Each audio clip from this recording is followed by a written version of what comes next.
Welcome to Mount Lebanon Minute. I'm Merle, Jantz of the Mount Lebanon Magazine and the Mount Lebanon Public Information Office, and I'm here with Joe Berkley, Mount Lebanon's Chief Inspector, and we're going to talk about fences. Joe, welcome to the program. Welcome. First of all, do I need a permit to install a fence? Yes, you do. And how much does a permit cost? Zoning permits for fences are $70. Part of the permit application process would be that you would apply, fill everything in, and then also attach a copy of your property survey showing where the fence wants to be located on the lot. Okay. Corner lots, although they're very attractive to live on, they're the most restrictive. And when it comes to building and zoning, you have two front yards because you have two intersecting streets. Right. So the fences would be prohibited beyond both faces of the structure or within the required yard. What can happen is you would cut 1 yard generally in half at one point. Right. So that would restrict the use of that yard.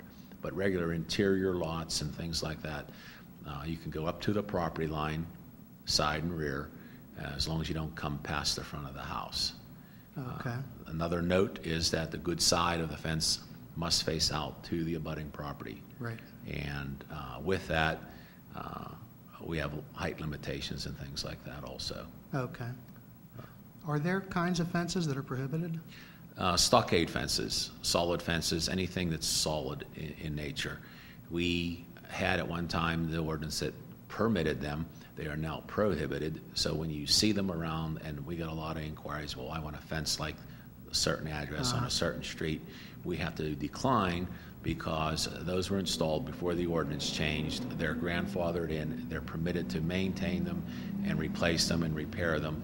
But generally, you're not going to see any new ones going in. And people will see the new ones assuming it was never there before, where it's just a replacement of something that was old and weathered and had been falling apart.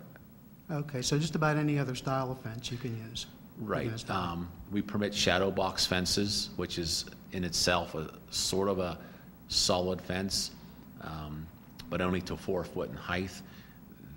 They obstruct the view when you're looking straight at them, but when you're on about a 45-degree angle, because of the offset of the slats, you can see through them.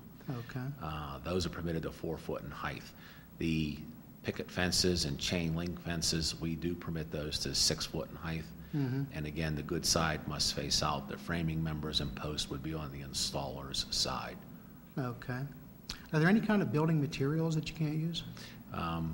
For the most part, no. We permit vinyl, which is pretty popular right now. There's no maintenance or low maintenance. The vinyls have gotten better over time. They're more UV resistant, so they kind of hold up a lot better.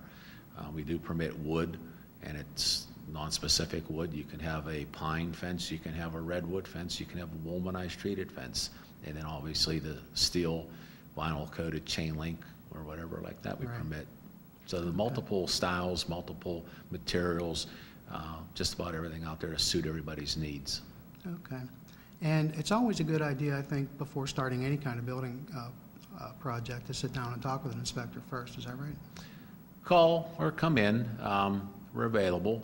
And again, the most important thing, although everything is available online at mountlebanon.org, the fence regulations, the applications, one of the things that you need to have to accompany the permit application is a survey. That's the most important, probably.